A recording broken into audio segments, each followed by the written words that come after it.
این شعائر مقدسه امام حسین و تمام شعائر مقدسه اهل بیت، بالخصوص شعائر مقدسه امام حسین، لازم نیست زمان اهل بیت باشه.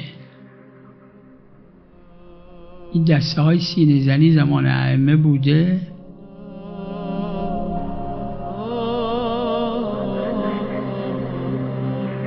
فقیه که نه، یه متفقه پیدا میشه بگه این دسته های سینه زنی حرومه چون زمان ائمه نبوده.